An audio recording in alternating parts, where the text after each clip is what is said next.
Hello बच्चों, नमस्ते। स्वागत है आपका आज की इस क्लास में। कक्षा 10 सामाजिक विज्ञान के विद्यार्थियों के लिए आज की ये क्लास बहुत ही महत्वपूर्ण होने वाली है।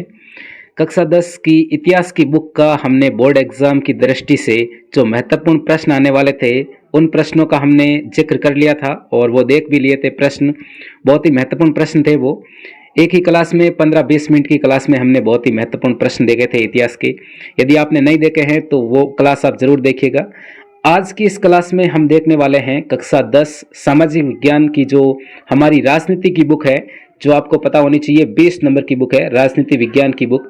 चारों जो बुक्स हैं वो टोटल सारी जो बुक हैं चारों बुक्स वो 20-20 नंबर की हैं और इस प्रकार टोटल 80 नंबर हैं वो हमारे हो जाते हैं। ये जो राजनीति विज्ञान की जो बुक है जो 20 नंबर की है और इस बुक्स से बोर्ड एग्जाम की दृष्टि से कौन कौन से महत्वपूर्ण प्रश्न आने वाले हैं उनको आज की इस क्लास में हम देखने वाले हैं। जैसा कि आप सबको पता है, बोर्ड एग्जाम का ब्लूप्रिंट आपने यदि देखा है तो सत्ता की जो साझेदारी है ये हमारा पहला चैप्टर है राजनीति विज्ञान का। और इस चैप्टर से आपको पता होने चाहिए, ये चैप्टर जो है आपके कुल 4 अंक का है और इस चैप्टर से 3 प्रश्न जो है वो आने वाले हैं और एक वस्तुनिष्ठ, एक अति लघुतरात्मक और एक लघुतरात्मक जो प्रश्न है इसमें से आने वाला है। जैसा कि आपको पता है वस्तुनिष्ठ प्रश्न जो है वो 1 नंबर का है, अति लघुतरात्मक प्रश्न भी 1 नंबर का है और लघुतरात्मक जो प्रश्न है वो आपके कितने नंबर का है, वो 2 नंबर का है। तो इस प्रकार ये 4 अंक का चैप्टर है और 3 प्रश्न इस चैप्टर से आने वाले हैं। चलिए इसी बोर्ड एग्जाम के ब्लूप्रिंट के हिसाब से हम देख लेते हैं कौन कौन से महत्वपूर्ण प्रश्न जो है हमारी इस राजनीति की बुक से बनने वाले हैं और इस पहले चैप्टर से बनने वाले हैं और बाकी जो अन्य चैप्टर हैं इस किताब के वो भी हम इसी प्रकार से देखने वाले हैं। चलिए आज की इस क्लास का पहला प्रश्न है, सरकार के विभिन्न अंगों में सत्ता का जो बंटवारा होता है वो सत्ता का जो बंटवारा है वो क्या कहलाता है। यानी कि विभिन्न जो अंग हैं, कार्यपालिका, न्यायपालिका और विधायिका यानी व्यवस्थापिका, इन तीनों अंगों में जो सत्ता का बंटवारा है वो क्या कहलाता है। तो वो क्या कहलाता है, वो कहलाता है क्षैतिज वितरण। क्या होता है ये क्षैतिज वितरण, इसको हम आगे अभी लघुतरात्मक प्रश्नों में देखने वाले हैं, तो यहाँ पर समय बर्बाद नहीं करते हैं। दूसरा प्रश्न है, यूरोपीय संघ का जो मुख्यालय है वो कहाँ पर स्थित है। तो यूरोपीय जो संघ का मुख्यालय है वो कहाँ पर है, ब्रुसेल्स में है। बेल्जियम की जो राजधानी है ब्रुसेल्स, वहां पर यूरोपीय संघ का मुख्यालय स्थित है। इसके बाद में तीसरा प्रश्न है, श्रीलंका को स्वतंत्रता कब प्राप्त हुई। तो 1948 में। और श्रीलंका की आबादी में सबसे बड़ा जो हिस्सा था वो किस प्रमुख सामाजिक समूह का था। तो आपको पता होना चाहिए सिंहली समुदाय जो है ये सबसे ज्यादा संख्या में था। बेल्जियम में डच भाषी जो क्षेत्र है वो कौन सा है, तो वो है आपके फ्लेमिश। और बेल्जियम में केंद्र और राज्य सरकार के अलावा जो तीसरे स्तर की सरकार थी वो कौन सी थी, तो सामुदायिक सरकार थी।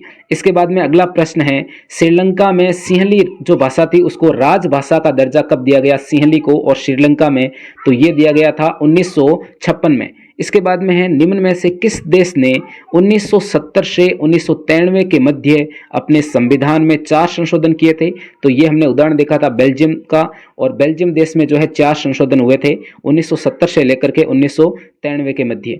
इसके बाद में है, लोकतांत्रिक देशों में देश की जो एकता है वो कब संभव होती है, देश की एकता कब संभव होती है। तो इसमें आपको 4 ऑप्शन दिए हुए, उसमें से आपको बताना है कि देश में यदि एकता बनाए रखनी है तो कौन सा ऑप्शन जो है हमारा सही होगा। बहुसंख्यक समुदाय अल्पसंख्यकों पर अपना प्रभुत्व कायम करे। प्रभुत्व कायम करना यानी उन पर जो है अपना अधिकार रखना, तो ये नहीं हो सकता। बहुसंख्यक समुदाय अल्पसंख्यकों को सत्ता में हिस्सेदार नहीं बनाए तो भी नहीं, देश में एकता रहेगी। और सभी समुदाय और सभी क्षेत्रों की जो भावना है उसका आदर यदि हम करेंगे तो देश में क्या होगी, तो देश में एकता स्थापित हो जाएगी। यही हमारा जो है राइट विकल्प है से। इसके बाद में निम्न में से किस देश के साथ बेल्जियम की जो सीमाएं हैं वो नहीं लगती है। तो फ्रांस के साथ लगती है, नीदरलैंड्स के साथ जो है अपने बेल्जियम देश की सीमा लगती है और जर्मनी के साथ भी लगती है, लेकिन ब्रिटेन जो देश है इसके साथ बेल्जियम देश की सीमा नहीं लगती है। तो इसका राइट आंसर क्या हो जाएगा, ब्रिटेन देश। किस देश में सत्ता का बंटवारा सामाजिक समूह में होने वाले सामुदायिक सरकार दिखाई देती है। तो कौन सा होगा इसका, श्रीलंका। किस देश में सत्ता का जो बंटवारा है वो सामाजिक समूह में होने पर सामुदायिक सरकार दिखाई देता है, तो वो है आपके श्रीलंका में। सत्ता का बंटवारा जो है सामुदायिक समूह में हुआ, तो वो कहाँ पर देखा था हमने, सामुदायिक सरकार श्रीलंका में। किस देश में 2 समुदायों के बीच पारस्परिक अविश्वास ने बड़े टकराव का रूप ले लिया था, ये भी श्रीलंका में। बेल्जियम निम्न में से किस महाद्वीप का देश है? तो कौन से महाद्वीप में आता है बेल्जियम? तो आपको पता होना चाहिए यूरोप देश में जो है बेल्जियम आता है, यूरोप महाद्वीप में बेल्जियम आता है। और इसके बाद में कुछ अति लघुतरात्मक प्रश्न देख लेते हैं इस चैप्टर से, आपको पता होना चाहिए। एक जो अति लघुतरात्मक प्रश्न है वो अपने इस सत्ता की साझेदारी चैप्टर से आने वाला है। और इसमें सबसे पहला है कि सरकार के जो विभिन्न अंग है वो कौन से हैं? 3 अंग है सरकार के, विधायिका, कार्यपालिका और न्यायपालिका। किस देश की सामुदायिक सरकार पर सत्ता के बंटवारे का एक अच्छा उदाहरण है? तो ये बेल्जियम का है। और अभी हमने बात की ही थी पहले प्रश्न में, सत्ता का जो ऊर्ध्वाधर वितरण है और सत्ता का क्षैतिज वितरण है, ये छोटे प्रश्नों में भी ध्यान रखना है हमें। ऊर्ध्वाधर वितरण का मतलब क्या है? उच्चतर और निम्नतर स्तर की सरकारों के मध्य सत्ता का विभाजन, ये क्या कहलाता है? सत्ता का ऊर्ध्वाधर वितरण। यानी कि ऊर्ध्वाधर, जैसा कि आप गणित में पढ़ते हो ऊर्ध्वाधर, ऐसे ऊर्ध्वाधर रेखा, यानी कि सत्ता का जो ऊर्ध्वाधर वितरण है ये किसके मध्य होता है? एक तो केंद्र सरकार के बाद में राज्य सरकार के बाद में जो स्थानीय स्तर की सरकारें हैं, इनके बीच में सत्ता का कौन सा विभाजन होता है या कौन सा बंटवारा होता है? तो ये होता है ऊर्ध्वाधर। हमेशा ध्यान रखना, जो इस सीक्वेंस में है वो हो गया ऊर्ध्वाधर, और इस सीक्वेंस में है वो कौन सा हो गया?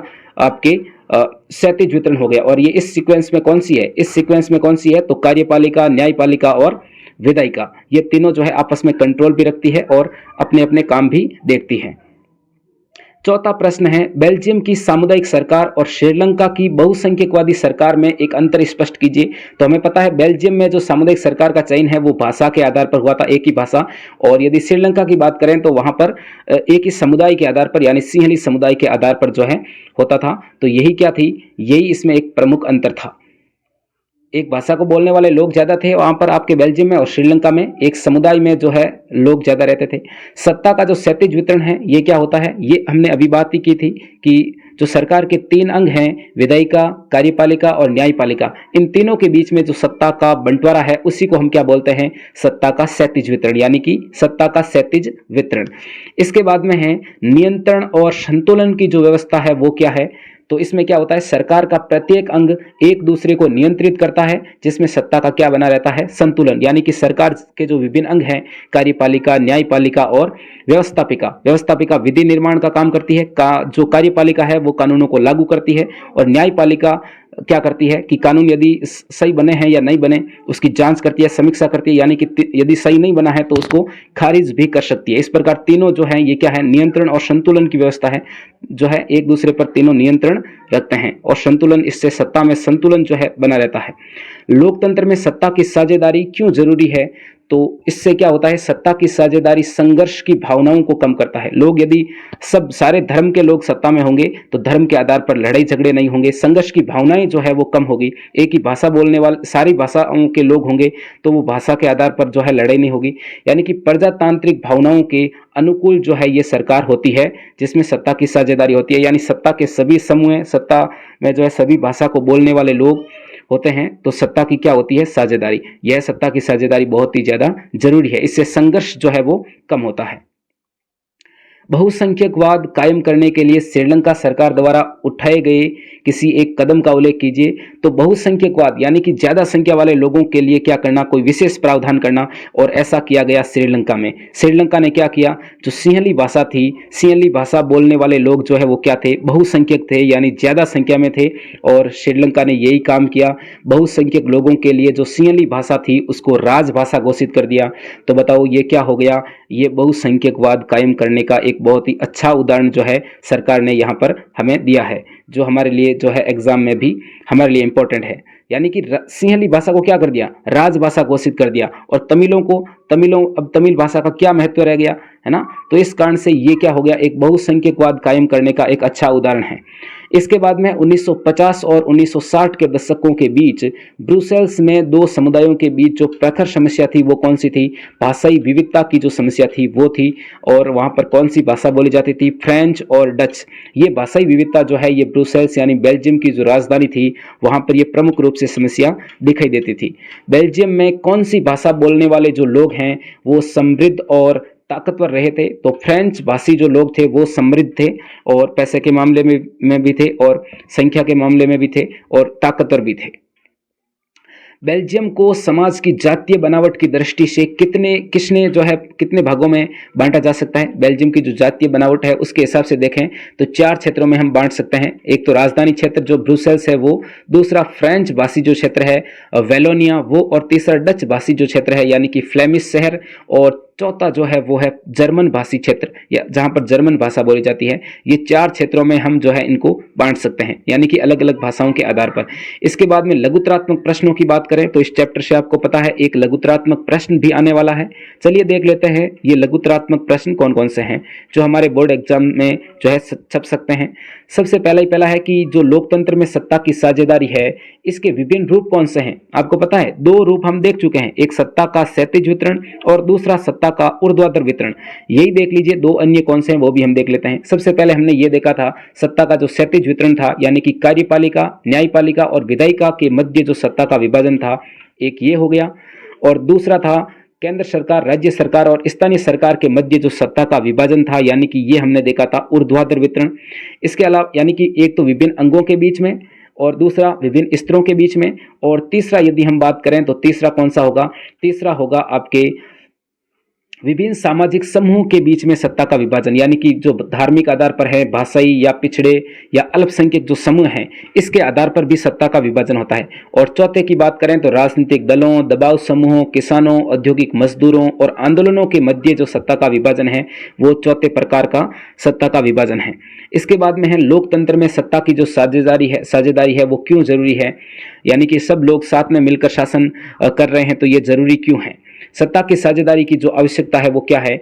तो सामाजिक समूह के मध्य क्या होता है? टकराव कम होता है। टकराव को ये क्या करती है? सत्ता की जो साझेदारी होती है ये टकराव को कम होती है, यानी विभिन्न सामाजिक समूह जो हैं वो आपस में लड़ेंगे नहीं, क्योंकि उन्हें पता है कि हमारे सामाजिक समूह के लोग भी सत्ता में हैं, उनको भी, सामने वालों को भी पता है कि हमारे सामाजिक जो समूह हैं उसके भी लोग क्या हैं? सत्ता में हैं। इसलिए ये क्या है? टकराव को कम करता है, आपसी संघर्ष को कम करता है।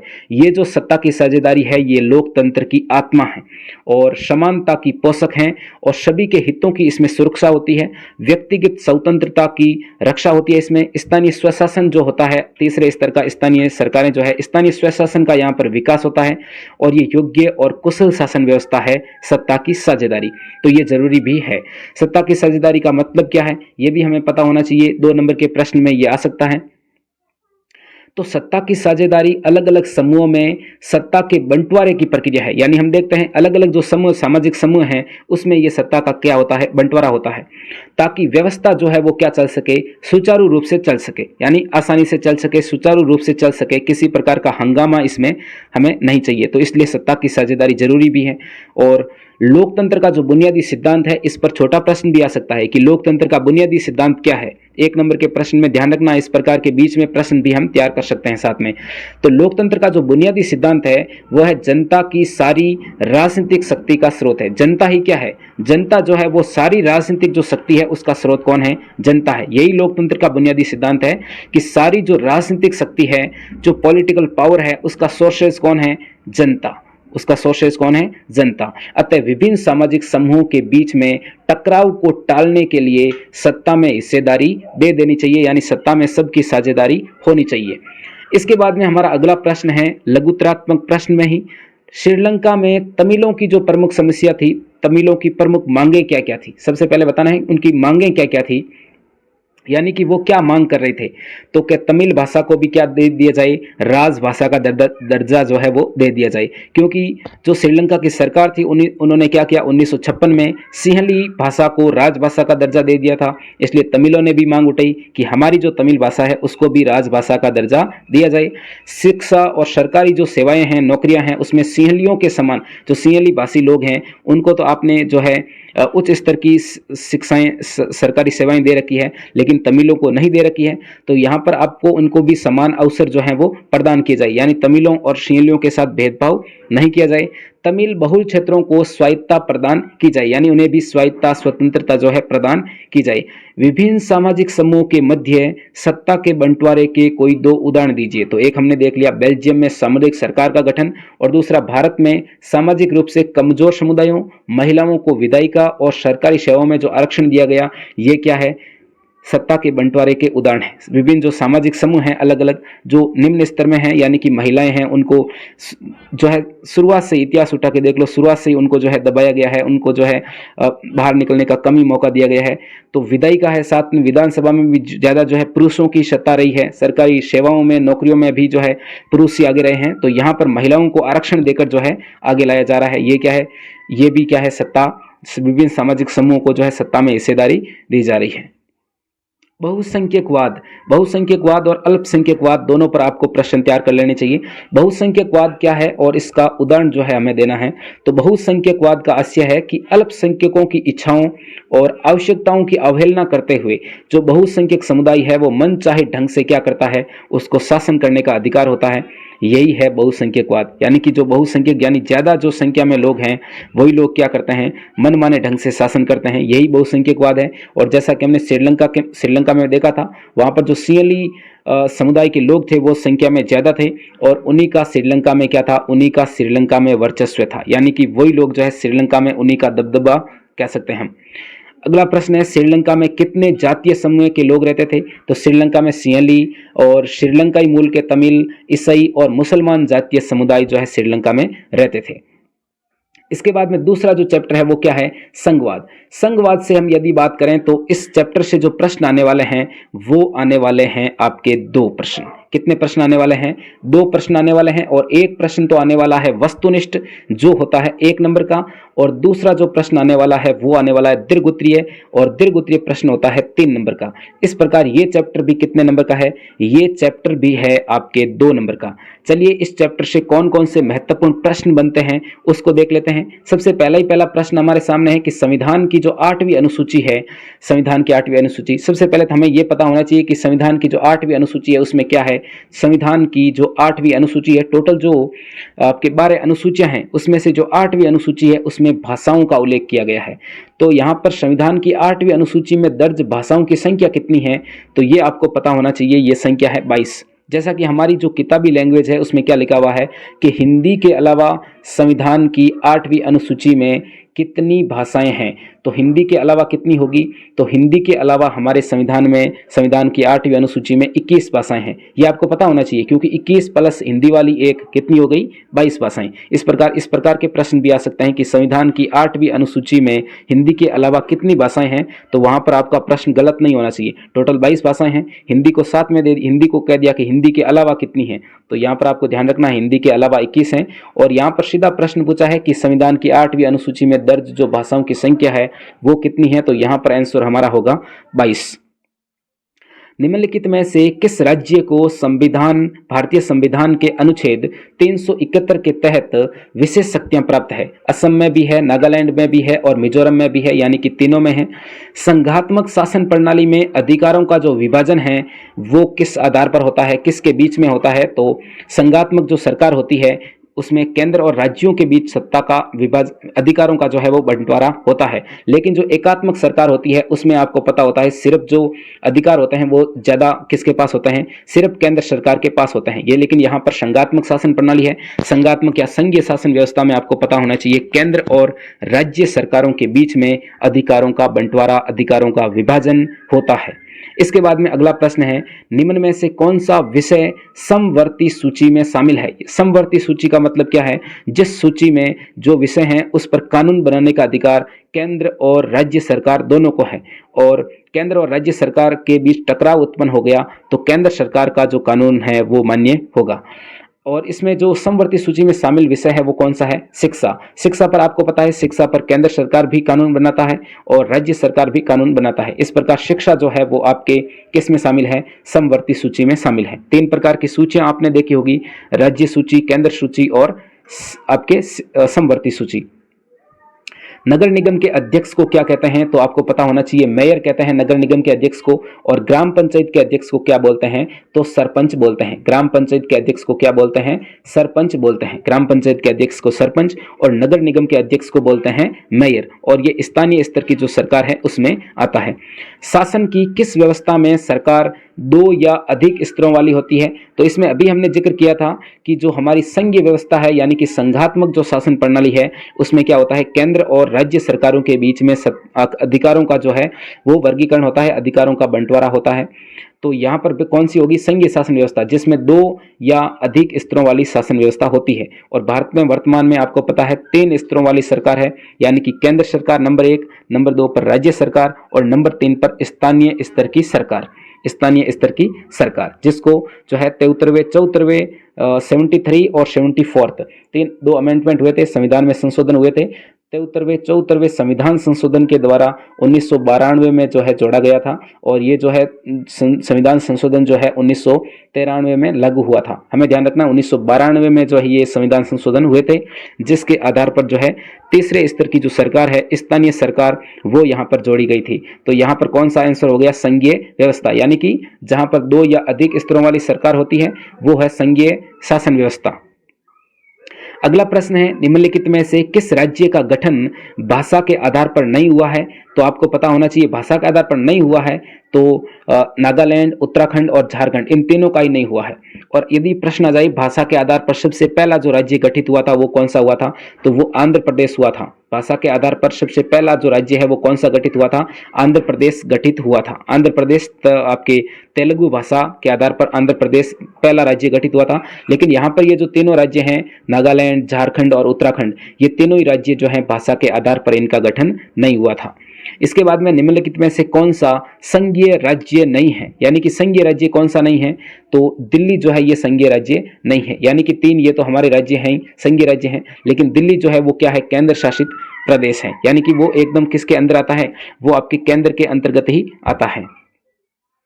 संविधान और विभिन्न स्तर की सरकारों के अधिकारों, विभिन्न स्तर की सरकारों के अधिकारों की व्याख्या करने का जो अधिकार है वो किसके पास होता है, तो वो होता है न्यायालय के पास, यानी सुप्रीम कोर्ट और हाई कोर्ट्स के पास जो है ये अधिकार होता है।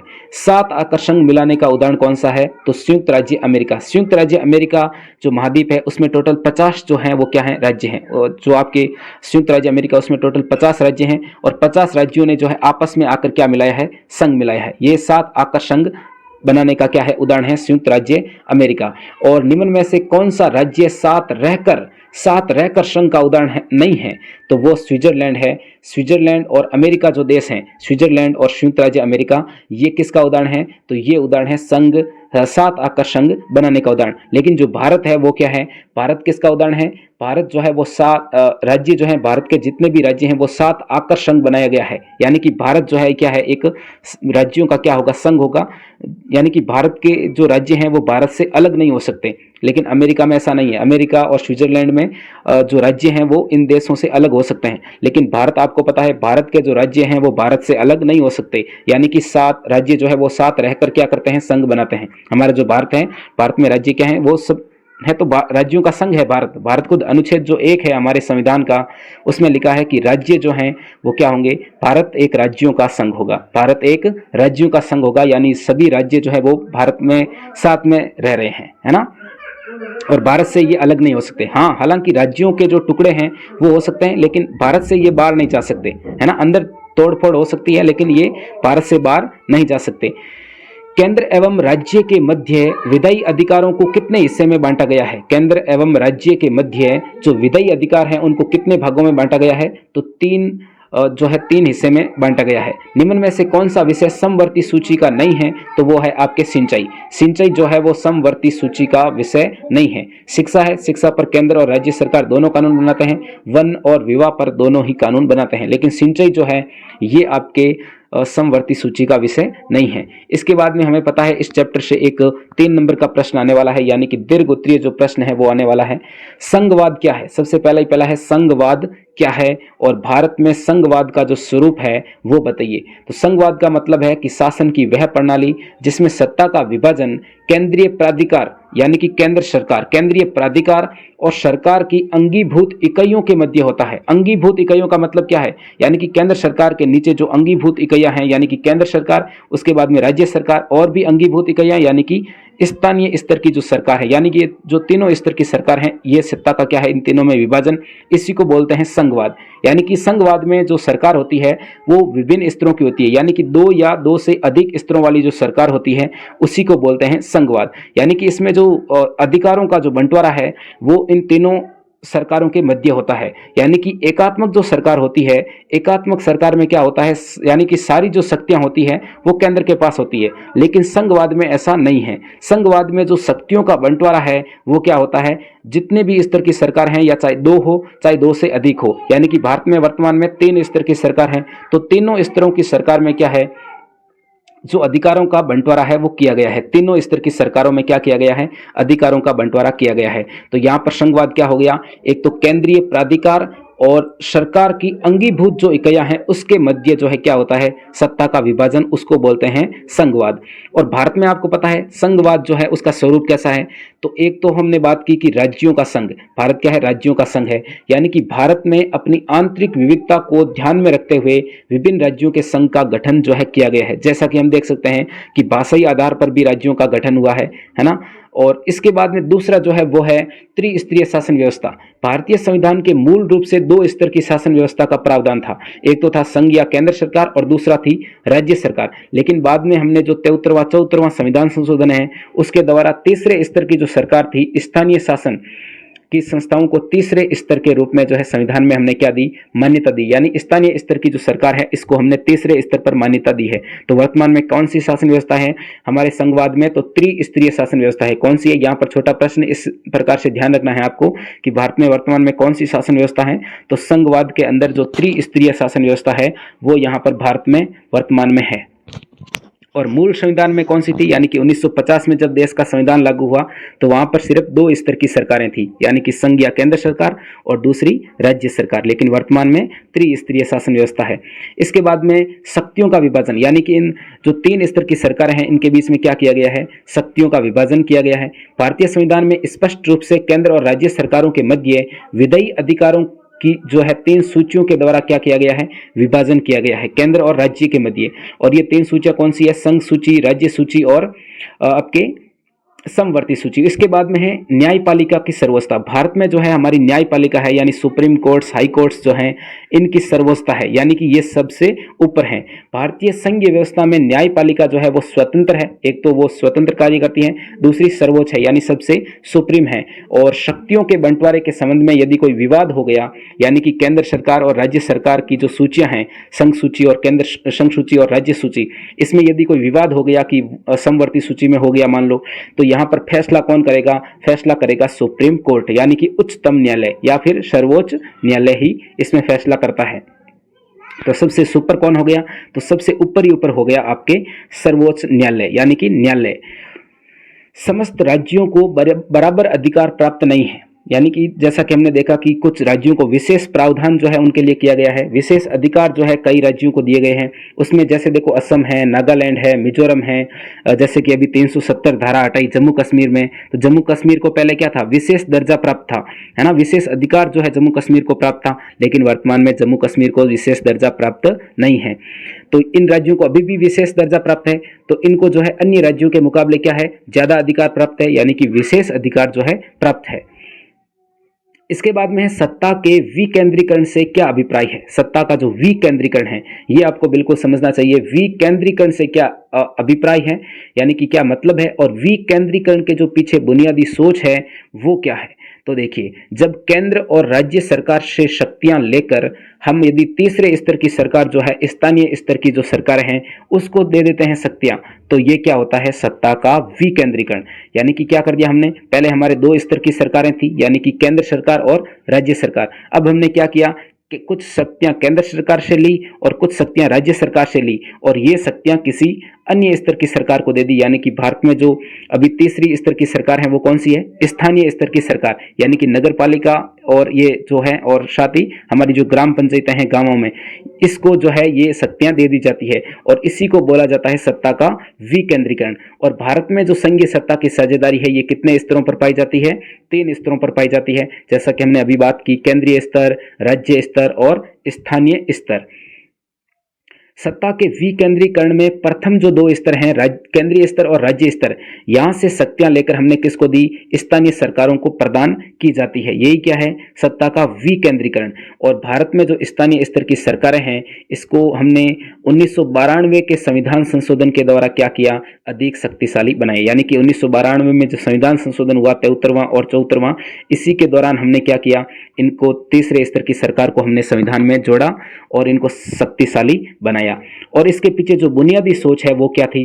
तो विकेंद्रीकरण के पीछे बुनियादी सोच यह है कि अनेक मुद्दों और समस्याओं का जो समाधान है वो स्थानीय स्तर पर ही जो है अच्छे तरीके से हो सकता है। यानी स्थानीय स्तर के जो लोग हैं वही अपनी समस्या को बेहतर ढंग से समझ सकते हैं।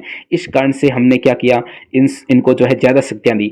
लोगों को अपने क्षेत्र की समस्याओं को अच्छी तरह की समझ होती है। यानी कि हम गांव के लोग हैं तो हमें अपने गांव की समस्या के बारे में ज्यादा पता है। केंद्र सरकार में जो दिल्ली में, जयपुर में राज्य सरकार में बैठे हैं उनको तो कम पता होगा, हमें ज्यादा पता है। और लोगों को इस बात की भी जानकारी होती है कि पैसा कहां खर्च किया जाए और चीजों का अधिक कुशलता से उपयोग जो है वो किस तरह किया जा सकता है।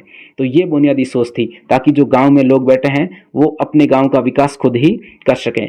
स्थानीय स्तर पर लोगों का नीतिगत फैसलों में सीधे भागीदार बनना भी संभव हो जाता है। यानी कि हम पास में रहते हैं, पंचायत जा सकते हैं। इससे लोकतांत्रिक भागीदारी की जो है आदत पड़ती है। और स्थानीय स्तर की सरकारों की स्थापना स्वशासन के लोकतांत्रिक सिद्धांत को वास्तविक बनाने का सबसे अच्छा तरीका है। अगला प्रश्न है, शासन के संघीय और एकात्मक स्वरूपों में क्या क्या मुख्य अंतर है? उदाहरण से स्पष्ट कीजिए। जैसा कि पता है भारत में कौन सी शासन व्यवस्था है? संघीय शासन व्यवस्था। और एकात्मक जो स्वरूप है ये शासन व्यवस्था के, इसमें क्या अंतर है वो देख लेते हैं। चलिए देख लेते हैं। सबसे पहला है कि इस शासन के स्वरूप में दो स्तरों पर सरकारें होती हैं तथा अपने अपने स्तर पर स्वतंत्र होकर कार्य करती है। यानी कि संघीय शासन व्यवस्था में क्या होता है? ये जो केंद्र और राज्य सरकार के बीच में जो सरकारें हैं, केंद्र सरकार और राज्य सरकार, इनके पास में क्या होता है? अपने अपने अधिकार होते हैं। यानी इन दोनों के बीच में अधिकारों का बंटवारा होता है और ये अपने अपने स्तर पर स्वतंत्र रूप से कार्य करती है। यानी कि न तो केंद्र सरकार का राज्य सरकार पर दबाव है और न ही राज्य सरकार का केंद्र सरकार पर दबाव है। ये दोनों स्वतंत्र रूप से कार्य करती है। किसमें? संघीय शासन व्यवस्था में। पहले संघीय शासन व्यवस्था को देख लेते हैं, उसके बाद में एकात्मक शासन व्यवस्था को। और इस संघीय शासन व्यवस्था में क्या होता है? तो राज्य सरकारों को शक्तियां संविधान से प्राप्त होती है। यानी कि जो राज्य सरकार हैं इनको शक्तियां कहां से मिलती हैं? तो संविधान से मिलती है। और इस व्यवस्था में संघ और राज्य सरकारों के बीच में विषयों का विभाजन भी किया गया है। यानी कि जो सूचियां हमने देखी, 3, केंद्र सूची, राज्य सूची और समवर्ती सूची, तो संविधान में ये भी उल्लिखित है ना। इनके बीच में जो विषय हैं उन पर कानून बनने का अधिकार जो है दोनों को अलग अलग है। इस व्यवस्था में राज्य सरकारें जो है वो अपने कार्यों के लिए केंद्रीय सरकार के प्रति जिम्मेदार जो है वो नहीं होती है, उत्तरदायी नहीं होती है। और इस व्यवस्था में केंद्रीय सरकार क्या करती है? राज्य सरकारों को कुछ विशेष कार्य करने का आदेश भी नहीं दे सकती है, क्योंकि ये संघात्मक शासन व्यवस्था है। और इसके उदाहरण की बात करें तो भारत, संयुक्त राज्य अमेरिका, बेल्जियम, कनाडा और ऑस्ट्रेलिया में ये संघात्मक शासन व्यवस्था है। इसके बाद में जो अगला प्रश्न है वो क्या है? इसके बाद में अगला प्रश्न है कि ये एकात्मक शासन व्यवस्था को देख लेते हैं। इस शासन के स्वरूप में शासन का एक ही स्तर होता है। यानी कि एक स्तर पर ही सरकार होती है, यानी कि केंद्र सरकार, तथा राज्य सरकारें उसके अधीन होकर कार्य करती है। यानी कि संघात्मक शासन व्यवस्था में हमने क्या पढ़ा? ये जो राज्य सरकारें और केंद्र सरकारें हैं ये स्वतंत्र रूप से कार्य करती है। लेकिन एकात्मक शासन व्यवस्था में स्तर एक ही स्तर होगा। यदि राज्य सरकारें हैं भी तो ये क्या करेगी? केंद्र सरकार के अधीन कार्य करेगी, अधीन उसके अंडर में कार्य करेगी। इसमें राज्य सरकारों को अपनी शक्तियां जो है वो केंद्रीय सरकार से प्राप्त होती है। और संघीय शासन व्यवस्था में हमने क्या पढ़ा? वहां पर जो शक्तियां हैं, राज्य सरकार को जो शक्तियां प्राप्त होती है वो संविधान से प्राप्त होती है। और इस व्यवस्था में विषयों का विभाजन नहीं होता है। लेकिन संघीय शासन व्यवस्था में हमने क्या पढ़ा? कि वहां पर जो विषय हैं उन विषयों का विभाजन होता है। केंद्र सूची, संघ सूची, केंद्र या संघ सूची और राज्य सूची और समवर्ती सूची, वहां पर विषयों का विभाजन होता है। लेकिन यहाँ पर विषयों का विभाजन नहीं होता है एकात्मक शासन व्यवस्था में। इस व्यवस्था में राज्य सरकारें अपने कार्यों के लिए केंद्रीय सरकार के प्रति जिम्मेदार होती है। लेकिन उसमें जो राज्य सरकार है वो केंद्र सरकार के प्रति जिम्मेदार नहीं होती थी। और इस व्यवस्था में केंद्रीय सरकार राज्य सरकारों को आदेश दे सकती है। यानी कि ये अधीन है तो आदेश दे सकती है, लेकिन वहां पर संघीय शासन व्यवस्था में आदेश नहीं दे सकती थी। इसके उदाहरणों की बात करें तो फ्रांस है, इंग्लैंड है, जापान है, इटली है, हॉलैंड यानी नीदरलैंड्स हैं। ये जो है एकात्मक शासन व्यवस्था है इन देशों में। तो उदाहरण भी आप देख सकते हैं। इसके बाद में है संघवाद ने जातीय समस्या को सुलझाने में बेल्जियम की किस प्रकार सहायता की। बेल्जियम आपको पता है यूरोप महाद्वीप का एक देश है और यहाँ पर 1993 से पहले बेल्जियम में अधिकांश जो शक्तियां हैं वो केंद्र सरकार के हाथों में थी, यानी कि पूरी शक्तियां किसके पास में थी, केंद्र सरकार में, केंद्र सरकार के पास थी और राज्य जो सरकारें थी वो इसके अधीन ही थी। प्रांतीय सरकारों को नाम मात्र के अधिकार प्राप्त थे, पर ये अधिकार उनको केंद्र सरकार द्वारा दिए गए थे, यानी केंद्र सरकार के अधीन ही थी ये प्रांतीय या राज्य सरकारें, और इन्हें केंद्र सरकार वापस भी ले सकती थी, यानी कि ये पूरा एकदम अंडर हो गया, यानी कि एकात्मक शासन व्यवस्था कह सकते हैं। अर्थात बेल्जियम में क्या थी, एकात्मक सरकार थी। और 1993 में संविधान संशोधन किया गया बेल्जियम में, और उसके बाद में बेल्जियम में प्रांतीय सरकारों को कुछ संवैधानिक अधिकार प्रदान किए गए और इन अधिकारों के लिए प्रांतीय सरकारें अब केंद्र सरकार पर निर्भर नहीं रही, यानी कि अब यहाँ पर कौन सी शासन व्यवस्था हो गई है, संघात्मक शासन व्यवस्था हो गई, यानी प्रांतीय सरकारों को भी 1993 में जो है क्या दे दिए गए, अधिकार दे दिए गए। इस प्रकार बेल्जियम ने एकात्मक शासन के स्थान पर संघीय शासन प्रणाली को अपनाया, जिसे जातीय समस्या के समाधान में सहायता प्राप्त हुई, यानी कि एकात्मक से जो संघीय शासन व्यवस्था की जो पूरी कहानी है, इससे ही क्या हुआ, जातीय समस्या का जो समाधान है वो हो गया। इसके बाद में 5वां प्रश्न है, भारतीय संविधान में केंद्र राज्य सरकारों के मध्य विधायी अधिकारों को कितने भागों में बांटा गया, यानी जो विधायी अधिकार है, विधायी यानी जो कानूनी अधिकार हैं, उनको कितने भागों में बांटा गया है, इसका विवरण हमें देना है। तो विधायी अधिकार जो है, यानी कि सूचियों के माध्यम से इसको 3 भागों में बांटा गया है, यानी कि संघ सूची, जिसमें कौन कौन से विषय हैं, तो राष्ट्रीय महत्व के विषय, यानी कि केंद्र सरकार की जो राष्ट्रीय महत्व के विषय हैं, प्रतिरक्षा, विदेश संबंधी मामले, बैंकिंग संबंधी मामले, संचार और मुद्रा संबंधी जो मामले हैं, ये कौन देखता है, केंद्र सरकार, यानी कि इन सब पर कानून बनाने का जो अधिकार है वो केंद्र सरकार को है। और दूसरा है राज्य सूची, यानी स्थानीय महत्व के जो विषय हैं, यानी कि राज्य सरकार की ये है आपके राज्य सूची, इस पर कानून बनाने का अधिकार किसको है, राज्य सरकार को, यानी कि पुलिस है, व्यापार है, वाणिज्य है, कृषि है, सिंचाई है, इस पर जो कानून बनाने का अधिकार है वो किसको है, राज्य सूची को है। इसके अलावा समवर्ती सूची है, इस पर कानून बनाने का अधिकार केंद्र और राज्य दोनों को है, लेकिन जब टकराव की स्थिति पैदा हो जाती है तो केंद्र जो कानून बनाएगी वही क्या होगा, मान्य होगा, यानी कि टकराव, यानी कि राज्य और केंद्र में यदि टकराव हो गया, दोनों ने कानून बनाया है, दोनों ने अलग अलग कानून बनाया है, तो इस टकराव की स्थिति में कौन से किसका कानून मान्य होगा, तो केंद्र सरकार का कानून मान्य होगा, यानी केंद्र सरकार क्या है, ऊपर है, यानी देश की जो सरकार है उसने जो कानून बनाया है वो ही मान्य होगा। और यहाँ पर समवर्ती सूची में बात करें तो कौन कौन से विषय आते हैं, तो शिक्षा, वन, मजदूर संघ, विवाह और उत्तराधिकार संबंधी जो विषय हैं ये किस में आते हैं, समवर्ती सूची में आते हैं। इसके बाद में अगला प्रश्न है, भारत में विकेंद्रीकरण लागू करने के औचित्य का वर्णन कीजिए, यानी कि विकेंद्रीकरण हमने देखा, सत्ता का जो विकेंद्रीकरण था, यानी कि केंद्र और राज्य सरकारों से कुछ शक्तियां लेकर हमने जो स्थानीय स्तर की सरकारों को दी वो लागू किया हमने, तो इसका क्या है मतलब, ये इसका हमें वर्णन करना है। तो जब केंद्र और राज्य सरकार से शक्तियां लेकर स्थानीय सरकारों को दी जाती है तो इसे तो बोलते हैं सत्ता का विकेंद्रीकरण। और भारत में सत्ता की जो साझेदारी है वो 3 स्तरों पर जो है की गई है, यानी कि केंद्रीय स्तर, राज्य स्तर और स्थानीय स्तर। हमें पता है कि भारत में स्थानीय सरकारों को मान्यता कब मिली, तो 1992 में जो संविधान संशोधन हुआ, 73वें संविधान संशोधन और के माध्यम से जो है इसको अधिक शक्तिशाली बनाया गया था, यानी 73वां संविधान संशोधन जो हुआ था उसके द्वारा हमने किसको मान्यता दी, तो स्थानीय स्तर की सरकारों को जो है हमने शक्तिशाली बनाया, 73वें संविधान संशोधन 1992 द्वारा। और इसके पीछे जो बुनियादी सोच थी वो क्या थी, जैसा कि हमने देख लिया है बुनियादी सोच के बारे में, और ये हमने दोनों पॉइंट विशेष रूप से देख लिए बुनियादी सोच वाले, है ना, तो इसको आप विशेष रूप से अभी देख सकते हैं और भी। और भारत में केंद्र राज्य संबंधों में आए बदलावों के मद्देनजर संघीय व्यवस्था में सत्ता की साझेदारी आज प्रभावी है, स्पष्ट करें। यानी भारत में जो केंद्र राज्य संबंध है उसमें बदलाव आए हैं, इनको देखते हुए संघीय व्यवस्था में सत्ता की साझेदारी आज ज्यादा प्रभावी है, तो ये किस प्रकार है हमें स्पष्ट करना है। तो भारत में केंद्र राज्य संबंधों में लगातार आए बदलावों के कारण व्यवहार में जो संघवाद है वो बहुत ज्यादा मजबूत हुआ है ना, व्यवहार में हम देखते हैं संघवाद जो है मजबूत हुआ है, यानी केंद्र सरकार अपना अलग काम कर रहा है, राज्य सरकार अपना स्वतंत्र होकर कार्य कर रही है, तो ये संघवाद जो है मजबूती से काम कर रहा है, यानी केंद्र राज्य जो संबंध है ना, केंद्र और राज्यों के संबंध जो है वो अच्छे हैं, इस कारण से ये संघवाद बहुत ज्यादा मजबूत हुआ है। और आज उनके बीच सत्ता की साझेदारी भी हमें क्या कर रही है, बहुत ज्यादा प्रभावी है। और स्वतंत्रता के पश्चात काफी लंबे समय तक हमारे यहाँ एक ही पार्टी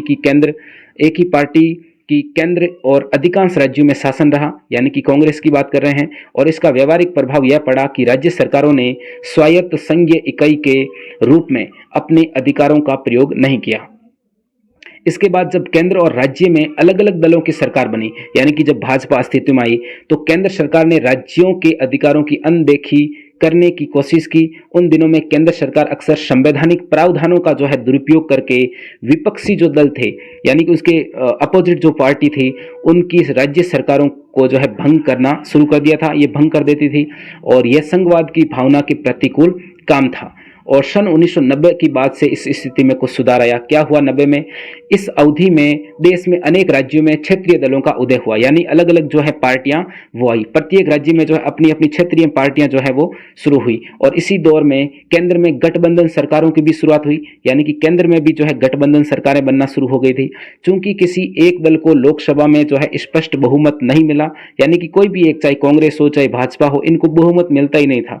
1990, 1900 आपके 85 से लेकर बात करें तो 1990, 91, 92, 93, उसके बाद में 95, 96, 97 में आपके अटल बिहारी वाजपेयी जो है आते हैं, 98 से 2004 तक, 98, और बाद में 98 में बनते हैं एक साल के लिए। उसके बाद में 1999 में वापस जो है सीधी सरकार बनती है उनकी, और 99 से लेकर 2004 तक 5 साल तक जो वो रहते हैं। 5 साल पूरा तो वो भी नहीं कर पाते हैं, 6-7 महीने पहले ही जो है सरकार गिर जाती है।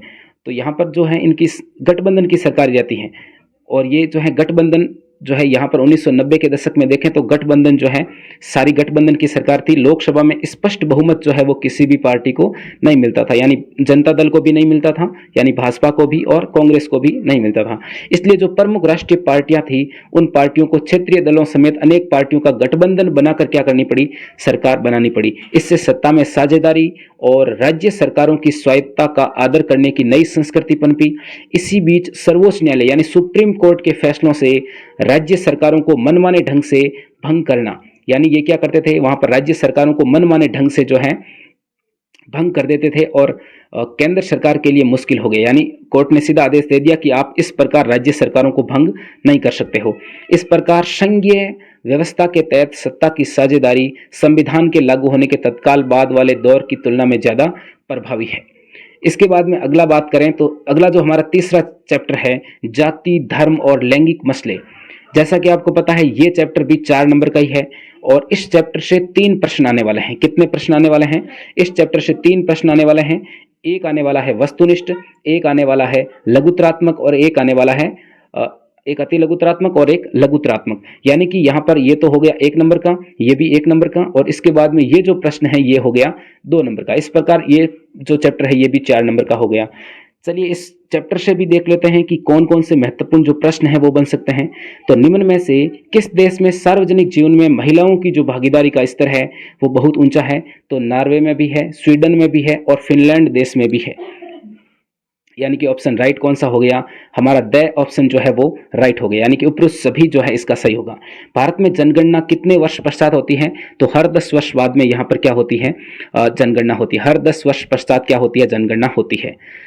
निम्नलिखित में से किस देश ने किसी भी धर्म को राजकीय धर्म के रूप में अंगीकार नहीं किया है? तो आपको पता है भारत क्या है? धर्मनिरपेक्ष राज्य है। भारत जो है किसी भी धर्म को जो है विशेष राज्य का दर्जा या राज धर्म का दर्जा नहीं देता है। तो भारत ने किसी भी धर्म को राजकीय धर्म नहीं माना है, नहीं अंगीकार किया है। अंगीकार यानी स्वीकार करना, तो हमने किसी भी धर्म को राजकीय धर्म के रूप में स्वीकार नहीं किया है। यानी भारत कैसा राज्य है? भारत एक धर्मनिरपेक्ष राज्य है, यानी राष्ट्र को हम राज्य ही बोलते हैं। भारत एक धर्मनिरपेक्ष राज्य है, संविधान में यही लिखा है धर्मनिरपेक्ष राज्य है। निम्न में से किस समाज सुधारक ने जातिगत भेदभाव से मुक्त समाज व्यवस्था बनाने की बात की और उसके लिए काम भी किया? तो ज्योतिबा फूले, महात्मा गांधी, अंबेडकर और उपयुक्त सभी। तो आपको पता है उपयुक्त सभी, ये तीनों जो व्यक्ति हैं इन लोगों ने क्या किया? यानी कि जाति के आधार पर भेदभाव नहीं होना चाहिए, जाति व्यवस्था से जो है जातिगत भेदभाव से मुक्त होना चाहिए हमारा समाज, ऐसी बात इन तीनों व्यक्तियों ने कही। ज्योतिबा फूले अच्छे समाज सुधारक हैं, महात्मा गांधी और डॉक्टर अंबेडकर, तीनों ने ये बात कही थी कि जाति के आधार पर किसी प्रकार का भेदभाव नहीं होना चाहिए। किस देश में समरूप समाज पाया जाता है? समरूप समाज किस देश में पाया जाता है? तो स्वीडन में। यहाँ वहां पर किसी प्रकार के जो है भेदभाव नहीं होते हैं। और भारत यहाँ पर समरूप नहीं है, अभी भी श्रीलंका में भी नहीं है और इंग्लैंड में भी नहीं है। तो इसका राइट आंसर क्या होगा? स्वीडन में जो है समरूप समाज पाया जाता है, एक समान है पूरा समाज, ऐसा भारत में नहीं है। एक विचारधारा जो अधिकारों एवं अवसरों के मामले में स्त्री व पुरुष को बराबर मानती है वो कौन सी है? नारीवादी। यानी कि स्त्री और पुरुष को बराबर मानने वाली जो विचारधारा है वो कौन सी है? आपके नारीवादी विचारधारा। सामाजिक विभाजन अधिकांशतः आधारित होता है, तो सामाजिक विभाजन किस आधार पर होता है? जो हमारी जाति होती है वो जन्म के आधार पर होती है ना। तो ये सामाजिक जो विभाजन है ये जन्म पर आधारित होता है। किस पर? जन्म पर आधारित होता है। यानी कि हम जन्म से जिस जाति से हैं उसी जाति के होंगे, अगला जो जन्म होगा वो हमारे उसी जाति में होगा। निम्न में से किस क्षेत्र की संसद में महिलाओं का प्रतिनिधित्व सर्वाधिक है? तो सर्वाधिक किस देश में है?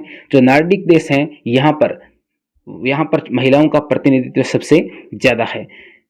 स्थानीय सरकारों में पंचायती राज, यानी कि जो पंचायती राज और नगर पालिकाएं हैं, तो पंचायती राज में महिलाओं के लिए कितने पद आरक्षित किए गए हैं? तो पंचायती राज में महिलाओं के लिए कितने पद आरक्षित किए गए हैं? तो 1/4, 1/3, आधे या 2/3। तो 1/3 जो पद हैं ये पंचायती राज में महिलाओं के लिए आरक्षित किए गए हैं। कितने पद? 1/3 पद। 1/3 पद जो हैं वो महिलाओं के लिए आरक्षित किए गए हैं। 1/3 पद, 1/3 पद महिलाओं के लिए आरक्षित किया गया है। भारतीय संविधान के बारे में इनमें से कौन सा कथन गलत है? यह धर्म के आधार पर भेदभाव की मनाही करता है। बिल्कुल ये करता है, यानी कि ये तो सही है।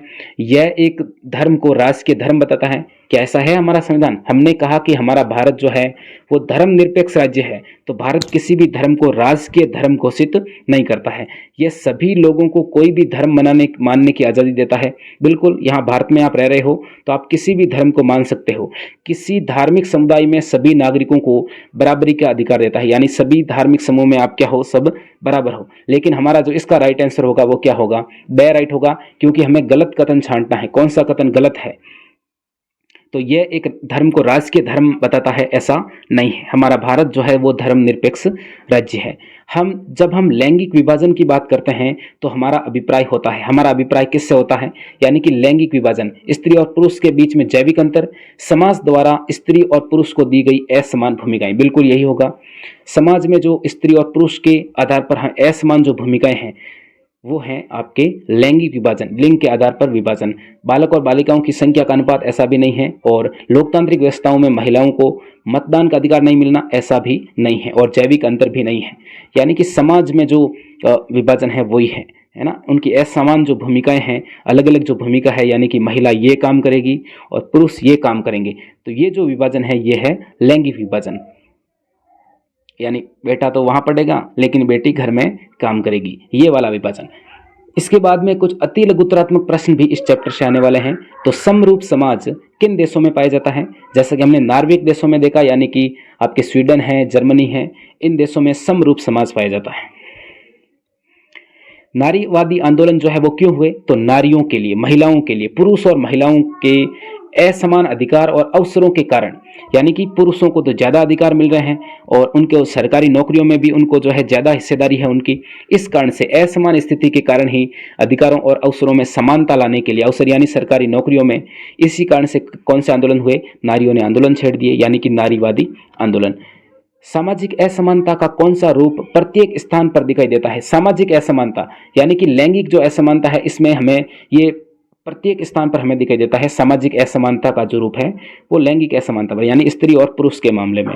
सामाजिक विभाजन अधिकांशतः किस पर आधारित होता है? तो ये जाति और धर्म पर आधारित होता है। विवाह, तलाक, उत्तराधिकार से संबंधित जो कानून है वो पारिवारिक कानून होते हैं, यानी परिवार से संबंधित हैं ये सारे कानून। महिलाओं को घरेलू उत्पीड़न से बचाने के लिए कोई एक जो है उपाय लिखिए, एक तरीका सुझाइए। तो क्या है? घरेलू हिंसा अधिनियम एवं अन्य कानूनी नियमों की जानकारी देना। तो इससे हम क्या कर सकेंगे? महिला को जो है इससे हिंसा से बचा सकेंगे। भारत में विभिन्न समुदायों के बीच सांप्रदायिक सद्भावना बनाने का कोई एक तरीका सुझाइए, यानी सांप्रदायिक सद्भावना। बड़े सार्वजनिक हितों और धार्मिक मामलों में राज्य का हस्तक्षेप। वर्ण व्यवस्था से आप क्या समझते हैं? तो वर्ण व्यवस्था जाति समूह के पदानुक्रम, जिसमें एक जाति समूह के लोग किसी सामाजिक पायदान में सबसे ऊपर रहेंगे और अन्य जाति के समूह लोग क्रमगत रूप से जो है उनके नीचे रहेंगे। यानी कि जो वर्ण व्यवस्था है आपके ब्राह्मण, क्षत्रिय, एक ब्राह्मण, दूसरी क्षत्रिय, तीसरी वैश्य और चौथी जो शूद्र हैं, ये चार व्यवस्था जो है ये क्रम में रूप में है। तो यह है एक ऊपर मानता है सबको ब्राह्मण और शूद्र सबसे नीचे मानते हैं। इस प्रकार लैंगिक विभाजन से क्या आशय है, तो समाज द्वारा स्त्री और पुरुष इन दोनों को जो दी गई असमान भूमिकाएं हैं, यही क्या है, यही लैंगिक विभाजन है। धर्म को कभी भी राजनीति से अलग नहीं किया जा सकता, ये कथन महात्मा गांधी जी का है। और 2011 की जनगणना के अनुसार बात करें लिंगानुपात, महिला व पुरुष साक्षरता कितनी है, तो भारत में लिंगानुपात कितना है, 943। छोटे छोटे प्रश्नों में ये आप अलग अलग ध्यान रखना है आपको कि भारत में लिंगानुपात कितना था 2011 की जनगणना के अनुसार, तो 943 लिंगानुपात, यानी प्रत्येक 1000 पुरुष के पीछे 943 महिलाएं। पुरुष कितने पढ़े लिखे थे, तो 82.14%। और महिलाएं कितनी थी महिला साक्षरता, तो 65.46, यानी महिला जो है पहले कम पढ़ी लिखी थी।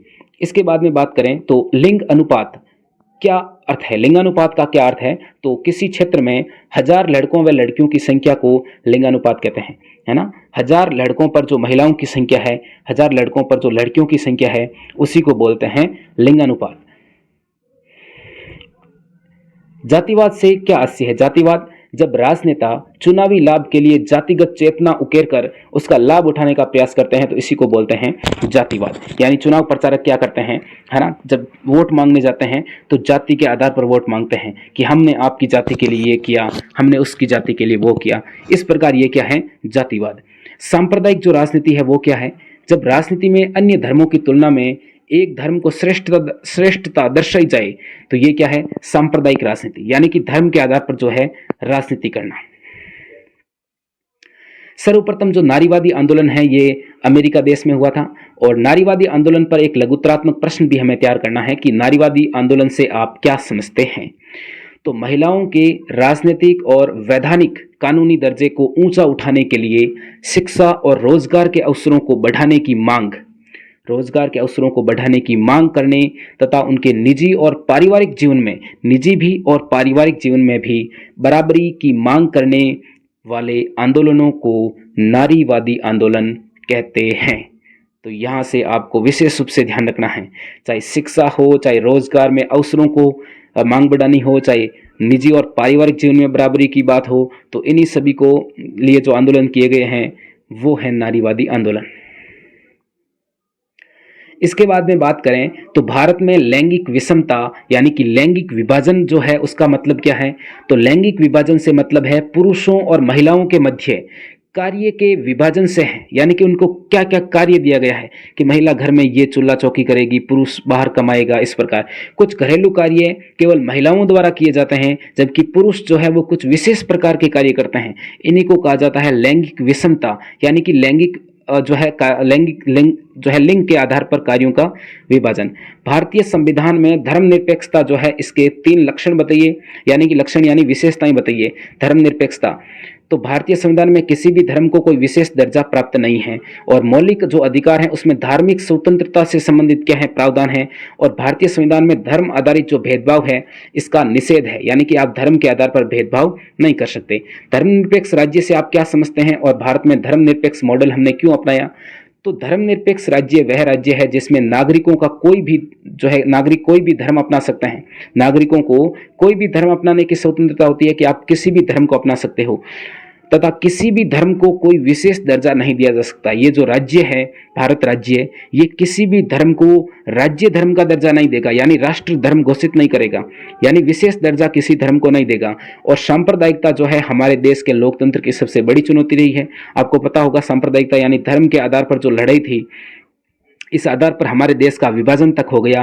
भारत और पाकिस्तान हिंदू और मुस्लिम धर्म के नाम पर, यानी इस सांप्रदायिकता के नाम पर 2 देश बन गया, भारत का विभाजन हो गया। तो सांप्रदायिकता जब हमारा देश का संविधान बन रहा था उस समय भी हमारी जो सांप्रदायिकता है ये हमारे देश के लोकतंत्र के लिए एक बहुत ही बड़ी चुनौती थी। अब इस चुनौती से निपटने के लिए हमें कुछ करना ही था, यानी कि विभाजन यानी भारत के विभाजन, भारत के टुकड़े हो गए 2, भारत और पाकिस्तान के समय भारत पाकिस्तान में बहुत ही खतरनाक सांप्रदायिक दंगे हुए, यानी डरावने, भयावह यानी डरावने। हमारे संविधान निर्माता इस चुनौती के प्रति पूर्ण रूप से सचेत थे, उनको पता था कि ऐसा होने वाला है, आगे भी होगा। इस कारण हमने क्या किया, धर्मनिरपेक्ष शासन का जो मॉडल है वो अपनाया। भारतीय राजनीति में जातिवाद की समस्या का उल्लेख कीजिए, यानी जातिवाद की क्या समस्या है। तो यहाँ पर जाति के अनेक रूप दिखाई देते हैं। जो हमारे उम्मीदवार हैं उनका चुनाव भी जातियों की संख्या के हिसाब से होता है, और सरकार के गठन में भी जातियों का प्रतिनिधित्व देते हैं, हम जातियों को प्रतिनिधित्व देते हैं, और जातिगत भावनाओं को भड़काकर वोट पाने की कोशिश भी करते हैं प्रचार के दौरान। और जातिगत गोलबंदी और निम्न जातियों में राजनीतिक चेतना का उदय, ये सब जातिवाद की समस्या है। भारत में महिलाओं को राजनीति में प्रतिनिधित्व देने की स्थिति पर अपने विचार व्यक्त करें, यानी कि भारत में महिलाओं को जो है लोकसभा है चाहे विधानसभा है उसमें महिलाओं को कितना आरक्षण दिया गया है, उनका कितना प्रतिनिधित्व है, ये हमें देखना है।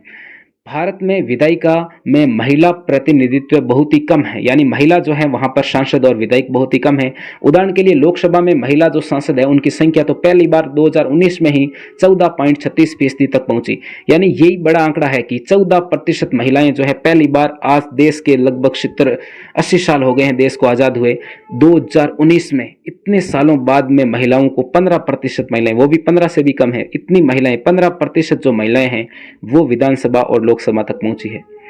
तो ये बहुत ही जो है गलत बात है। राज्यों की विधानसभाओं की बात करें तो इनका प्रतिनिधित्व 5% से भी कम है, यानी 5% महिलाएं भी जो है विधानसभा तक नहीं पहुंचती। और महिलाओं की राजनीति में भागीदारी बढ़ाने का सबसे अच्छा जो तरीका है वो था निर्वाचित संस्थाओं में महिलाओं के लिए कानूनी रूप से आरक्षण द्वारा तय करना, यानी यदि हम आरक्षण देंगे तभी महिलाओं की जो स्थिति है वो अच्छी होगी। महिलाएं जो है लोकसभा, विधानसभा, अन्य जो संस्थाएं हैं वहां पर अपना प्रतिनिधित्व कर पाएगी आरक्षण के माध्यम से। इसके बाद में अगला जो हमारा चैप्टर है वो है राजनीतिक दल। राजनीतिक जो दल चौथा चैप्टर है, इस चैप्टर से आपको पता होना चाहिए जो प्रमुख हमारे प्रश्न हैं वो आने वाले हैं 4। कितने प्रश्न आने वाले हैं? 4 प्रश्न आने वाले हैं। कितने प्रश्न आने वाले हैं? 4 प्रश्न आने वाले हैं। और ये चैप्टर जो है ना, ये चैप्टर आपके 5 नंबर का है। कितने नंबर का है? ये चैप्टर आपके 5 नंबर का है। तो विशेष रूप से आपको ध्यान रखना है, इस चैप्टर से टोटल 4 प्रश्न आने वाले हैं। एक प्रश्न आने वाला है वस्तुनिष्ठ जो 1 नंबर का होता है। एक प्रश्न आने वाला है खाली जगह वाला यानी रिक्त स्थान, ये भी 1 नंबर का होता है। एक आने वाला है रिक्त अति लघुतरात्मक प्रश्न, यानी कि ये भी 1 नंबर का होता है। और एक आने वाला है लघुतरात्मक प्रश्न, यानी कि ये हो गया 2 नंबर का। इस प्रकार इस चैप्टर से टोटल 4 प्रश्न आने वाले हैं और ये चैप्टर आपके 5 नंबर का है। विशेष रूप से ध्यान रखना है, ये चैप्टर कितने नंबर का है? कुल अंक 5। ये चैप्टर 5 नंबर का है। चलिए इस चैप्टर से प्रमुख प्रश्न देख लेते हैं जो बोर्ड एग्जाम में छपने वाले हैं। 1980 में पुराने भारतीय जनसंघ को पुनर्जीवित करके किस दल का निर्माण किया गया? तो 1980 की बात करें तो ये किसका किया गया? भारतीय जनता पार्टी का, यानी कि भारतीय जनता पार्टी जो अस्तित्व में आई भाजपा, ये 1980 में आई। यानी जो जनसंघ था, इससे पहले जनता दल जो था, इसको हमने क्या किया? भारतीय जनता पार्टी बनाया। निम्न में से कौन सी पार्टी राष्ट्रीय पार्टी है? तो इसमें आपको पता है भारतीय जनता जो पार्टी है ये राष्ट्रीय पार्टी है और विश्व के सबसे पुराने राजनीतिक दलों में से एक है। सबसे पुराना यदि बात करें तो वो कांग्रेस है। कौन सा है? कांग्रेस। कांग्रेस की स्थापना सबसे पहले हुई 1885 में।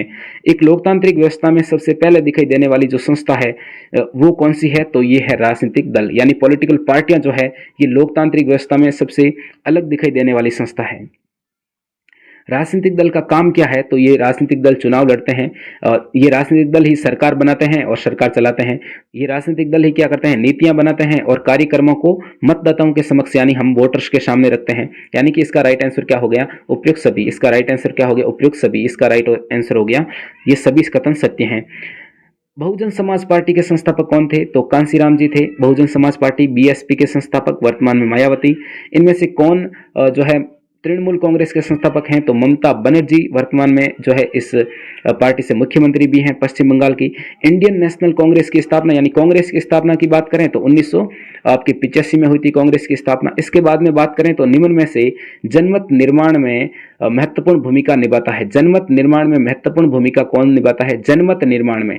तो जनमत निर्माण में ये आपके राजनीतिक दल जो है ये प्रचार वगैरह करते हैं, तो जनता का मत प्राप्त करने के लिए राजनीतिक दल ही जो है जनमत में महत्वपूर्ण भूमिका निभाते हैं। भारत में कौन सी दलीय व्यवस्था है? तो भारत में एक दल तो है नहीं, तो एक दलीय होगा नहीं। भारत में 2 दल भी नहीं है, भारत में तो बहुत सारे दल हैं। भारत में बहुदलीय व्यवस्था है। कितनी? बहुत सारे दल हैं, यहाँ पर कोई कमी नहीं है, लगभग 3000 दल हैं। भारतीय जनता पार्टी का मुख्य प्रेरक सिद्धांत क्या है? भारतीय जनता पार्टी का मुख्य प्रेरक जो सिद्धांत है वो है सांस्कृतिक राष्ट्रवाद। भारत में कम्युनिस्ट पार्टी ऑफ इंडिया यानी सीपीआई का गठन कब किया गया? तो सीपीआई का गठन किया गया 1925 में। कम्युनिस्ट पार्टी ऑफ इंडिया 1925 में इसका गठन हुआ था। राजनीतिक दलों में सुधार के लिए संविधान संशोधन किया गया, यानी इन पॉलिटिकल जो पार्टियां हैं इनमें सुधार करने के लिए कौन सा संविधान संशोधन किया गया?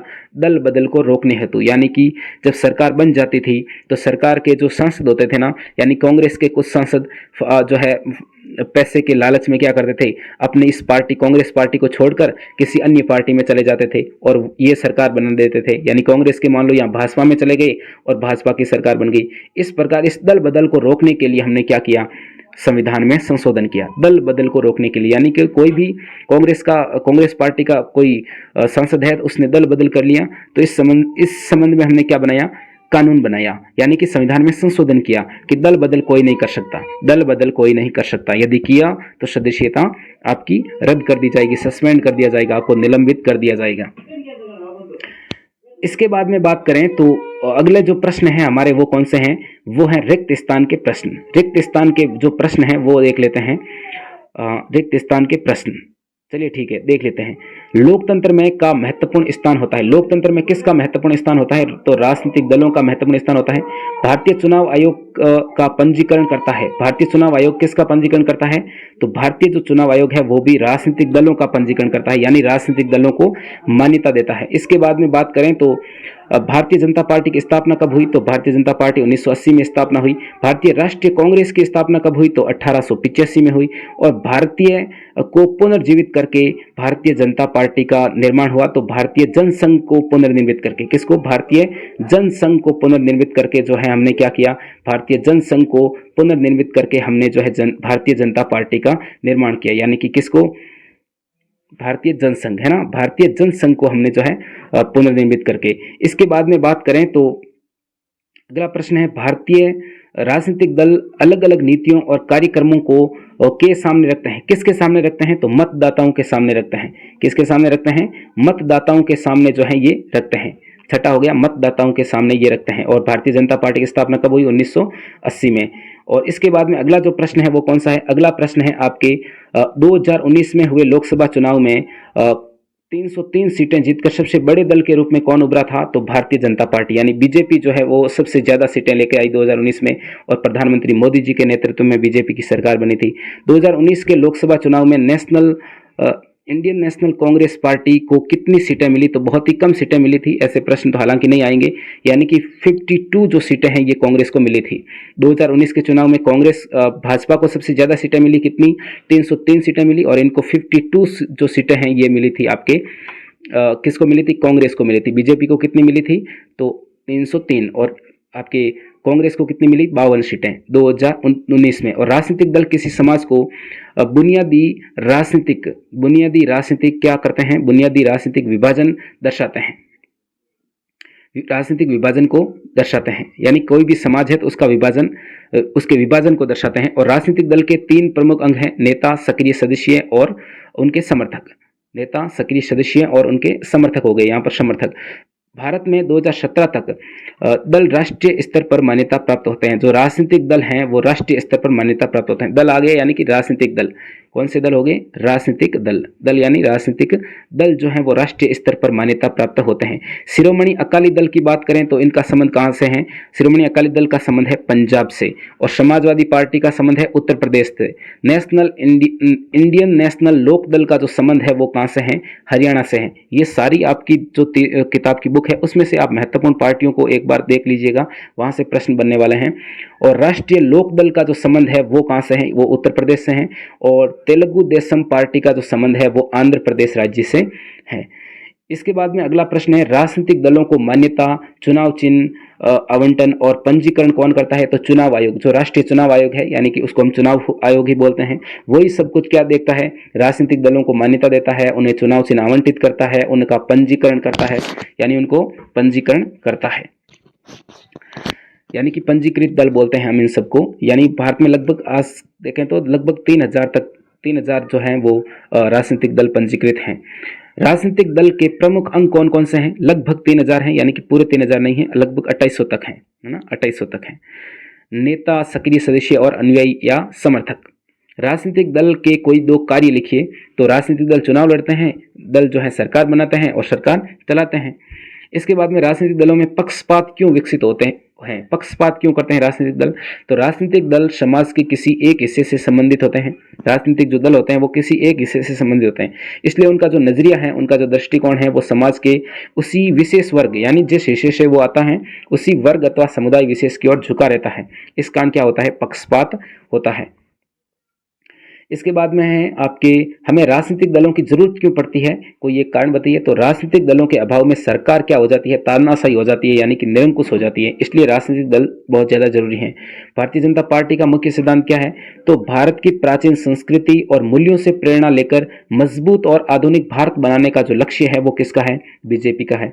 राजनीतिक दलों में सुधार हेतु कोई दो सुझाव दीजिए। तो राजनीतिक दलों में आंतरिक लोकतंत्र की स्थापना होनी चाहिए और चुनाव का खर्च जो होता है, खर्चा जो करती है वो सरकार को करना चाहिए, सरकार उसका वहन करना चाहिए, उम्मीदवार को जो है ये खर्च नहीं उठाना चाहिए। अधिकांश आम नागरिकों के लिए लोकतंत्र का क्या मतलब है? तो अधिकांश आम नागरिकों के लिए लोकतंत्र का मतलब है पॉलिटिकल पार्टियां, यानी कि राजनीतिक दल ही लोकतंत्र है।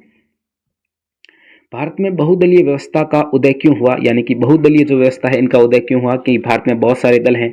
क्योंकि दो तीन राजनीतिक दल इतने बड़े देश की समस्त सामाजिक और भौगोलिक विविधताओं को समेट पाने में असक्षम है, यानी वो सक्षम नहीं है। एक दो पार्टियां देश को नहीं चला सकती, यानी कि पूरी जो ये व्यवस्था है देश की इसको नहीं समेट सकती। इस कारण से यहाँ पर बहुदलीय व्यवस्था का उदय हुआ। लोकतंत्र में राजनीतिक दल की आवश्यकता क्या है? तो लोकतंत्र में जवाबदेही और उत्तरदायी सरकार हेतु हमें राजनीतिक दलों की आवश्यकता है। एनडीए यानी कि नेशनल डेमोक्रेटिक अलायंस, यानी कि जो प्रधानमंत्री नरेंद्र मोदी जी का जो गठबंधन है वो क्या है? एनडीए। ये गठबंधन की सरकार ही है। मोदी जी की जो सरकार है ये भी गठबंधन की सरकार ही है, यानी कि इसमें हालांकि बीजेपी को बहुमत तो है लेकिन ये भी गठबंधन की सरकार है। मोदी जी किस गठबंधन से आते हैं? तो ये एनडीए की सरकार है, यानी ये किसी एक पार्टी की सरकार नहीं है, ये एनडीए की सरकार है। वर्तमान में जो 2019 की ये सरकार बनी है तो ये गठबंधन से ही सरकार बनी है, यानी कि एनडीए की ही सरकार बनी है ना, एनडीए से। हाँ, हालांकि बीजेपी को बहुमत प्राप्त था। यूपीए का पूरा नाम क्या है? ये दोनों आपको ध्यान रखना है। यूनाइटेड प्रोग्रेसिव अलायंस, यानी कि ये किसका है? कांग्रेस और अन्य कांग्रेस के समर्थक जो पार्टियां हैं उनका ये गठबंधन है, यानी कि कांग्रेस का हो गया। ये किसका हो गया? यूपीए, कांग्रेस। लेकिन वर्तमान में कांग्रेस ने इसका नाम भी बदल दिया होगा शायद, इंडिया नाम सुना होगा ना, इंडिया गठबंधन, है ना, अभी चर्चा में था हाल ही में इंडिया गठबंधन। तो इंडिया गठबंधन के बारे में भी आपको ध्यान रखना चाहिए। राजनीतिक जो दल है वो किसे कहते हैं? तो लोगों का एक समूह है जो चुनाव लड़ने और सरकार में सत्ता संभालने के लिए एक साथ आते हैं, उन्हें राजनीतिक दल कहा जाता है। अब कुछ लघुतरात्मक प्रश्न भी हैं इस चैप्टर से, हमें पता है आने वाले हैं, तो वो भी हमें तैयार करने चाहिए। हमारे देश के प्रांतीय दलों ने किस प्रकार संघवाद और लोकतंत्र को मजबूत बनाने में योगदान दिया? हमारे देश में पिछले 3 दशकों से प्रांतीय दलों की संख्या में व उसकी ताकत में वृद्धि हुई है। प्रांतीय जो दल हैं यानी कि राज्य स्तरीय दल, जो राष्ट्रीय दल नहीं है, तो इनमें क्या हुई है? थोड़ी बहुत वृद्धि हुई है, संख्या में भी और ताकत में भी। राज्यों में प्रांतीय दलों की स्थिति मजबूत होने के कारण राष्ट्रीय राजनीतिक दल इनके साथ गठबंधन बनाने के लिए क्या हुए हैं? बाध्य हुए हैं। सन 1996 के पश्चात से लगभग प्रत्येक प्रांतीय दल को राष्ट्रीय स्तर पर बनने वाली गठबंधन सरकार में सम्मिलित होने का अवसर जो है वो प्राप्त हुआ है। 1996 से लगभग ये गठबंधन सरकारें बनती आ रही है। इससे हमारे देश में संघवाद और लोकतंत्र जो है वो मजबूत हुआ है, यानी गठबंधन से लोकतंत्र क्या हुआ है? मजबूत हुआ है। इसके बाद में अगले प्रश्न की बात करें तो भारत में राजनीतिक दलों को राष्ट्रीय स्तर एवं क्षेत्रीय दल की मान्यता के क्या मापदंड हैं? तो राष्ट्रीय दल, यदि कोई दल लोकसभा चुनाव में पड़े कुल वोटों का अथवा 4 राज्यों के विधानसभा चुनाव में पड़े कुल वोटों का 6% मत प्राप्त करता है और लोकसभा चुनाव में कम से कम 4 सीटों पर जीत दर्ज करता है तो उसे राष्ट्रीय दल की मान्यता प्राप्त होती है। और वर्तमान में कुल कितने हैं? तो 7 राष्ट्रीय दल हैं। राष्ट्रीय कितने दल हैं? 2019 की स्थिति है 7 राष्ट्रीय दल हैं, जैसा कि हमारी बुक्स में जो है दिया गया है। वर्तमान में वैसे 8 हैं, है ना, 2019 के अनुसार 7। इसके बाद में बात करें तो राष्ट्रीय दल, यदि कोई दल लोकसभा चुनाव में, देखो राष्ट्रीय दल को मान्यता कैसे मिलती है? यदि आप लोकसभा चुनाव में जो टोटल वोट पड़े हैं कुल पड़े वोटों का अथवा 4 कुल पड़े वोटों में से यदि 6% मत आप प्राप्त कर लेते हो तो आपको राष्ट्रीय दल बना दिया जाएगा। या फिर 4 विधानसभा चुनाव में, कोई भी 4 विधानसभा है, 4 राज्यों की विधानसभा, उसमें यदि आप 6% वोट प्राप्त करते हो तो आप राष्ट्रीय दल बन जाओगे। या फिर लोकसभा चुनाव में आप कम से कम 4 सीटें जीत लेते हो तो आपको राष्ट्रीय दल बना दिया जाएगा, है ना, अन्यथा राष्ट्रीय दल नहीं बनाया जाएगा। क्षेत्रीय दल क्या होता है? जब कोई पार्टी राज्य विधानसभा के चुनाव में पड़े कुल मतों का 6% या फिर कम से कम 2 सीटों पर जीत दर्ज कर ले तो वो क्षेत्रीय दल बन जाता है। राजनीतिक दल क्या है? देखिए, राजनीतिक दल जनमत एवं कानून निर्माण में किस प्रकार निर्णायक भूमिका निभाता है। यानी राजनीतिक जो दल हैं, पॉलिटिकल पार्टियां, ये जनमत, एक तो जनता को राजी करती है वोट देने के लिए, साथ ही कानून निर्माण में ये किस प्रकार जो है निर्णायक भूमिका निभाते हैं। तो जनमत निर्माण में राजनीतिक दल महत्वपूर्ण भूमिका निभाते हैं। वे मुद्दों को उठाते हैं और उन पर बहस करते हैं और विभिन्न दलों के लाखों कार्यकर्ता देश भर में बिखरे होते हैं। कई बार राजनीतिक दल लोगों की समस्याओं को लेकर आंदोलन भी करते हैं। सामान्यतया विभिन्न राजनीतिक दलों द्वारा रखी जाने वाली राय के आसपास ही समाज के लोगों की राय जो है वो बनती चली जाती है। राजनीतिक दल जो है कैसे सरकार बनाते हैं और चलाते हैं? तो जब चुनाव समाप्त हो जाता है तो वह दल जिसे सर्वाधिक सीटें प्राप्त होती है, यानी जिस दल को सबसे ज़्यादा सीटें प्राप्त होगी, उसको क्या करेंगे? सरकार बनाने के लिए आमंत्रित किया जाता है। राज्य सरकार में राष्ट्रपति, राज्य सरकार में राज्यपाल और केंद्रीय स्तर की जो सरकार है उसको राष्ट्रपति जो है सरकार बनाने के लिए आमंत्रित करते हैं और सरकार नीतियां और कार्यक्रमों का निर्माण करती है। ये निर्णय जो है सरकार में मंत्री जो होते हैं उनके द्वारा लागू किए जाते हैं और राजनीतिक दल नेताओं की नियुक्ति करते हैं, उन्हें राजनीति में प्रशिक्षित करते हैं और फिर दल के सिद्धांत और कार्यक्रमों के अनुसार फैसले करने के लिए उन्हें मंत्री बनाते हैं ताकि वे पार्टी की इच्छा के अनुसार सरकार चला सके। राजनीतिक दल कानून निर्माण में किस प्रकार निर्णायक भूमिका निभाते हैं? यानी कि ये जो पॉलिटिकल पार्टियां हैं ये कानून बनाने में किस प्रकार भूमिका निभाती है, निर्णायक भूमिका?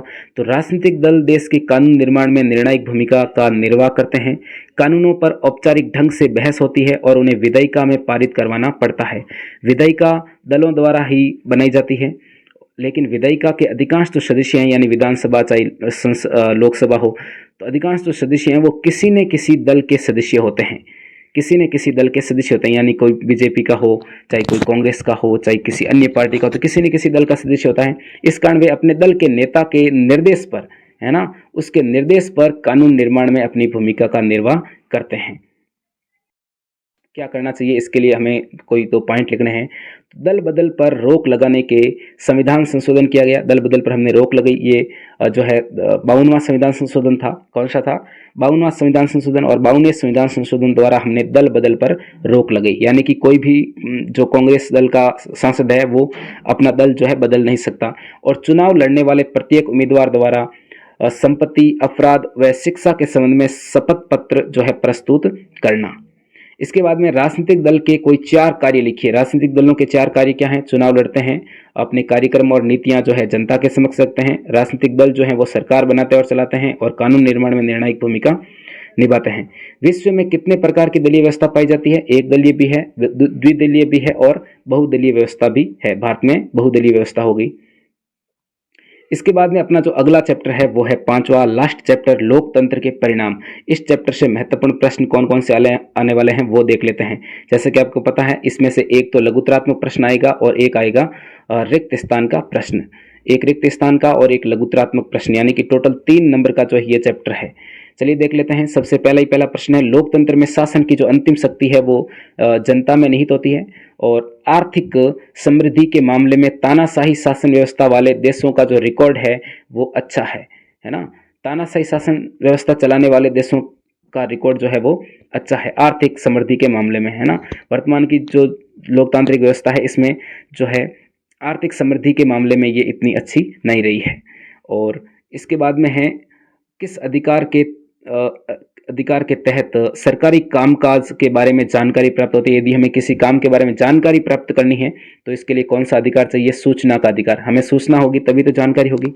लोकतांत्रिक सरकारों में फैसले लेने में तानाशाही सरकार की तुलना में जो है कैसा समय लगता है? ज़्यादा समय लगता है ना। अधिक समय लगता है या फिर ज़्यादा समय लगता है।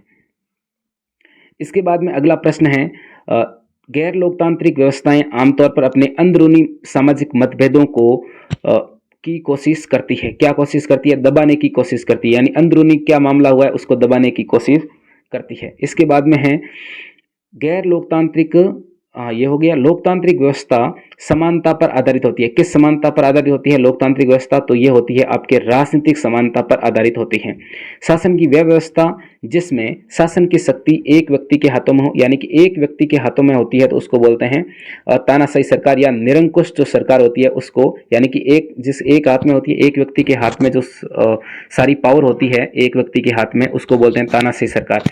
ये विशेष रूप से ध्यान रखना, लोकतांत्रिक जो व्यवस्था होती है वो राजनीतिक समानता पर आधारित होती है। किस आधार पर? राजनीतिक समानता पर आधारित होती है।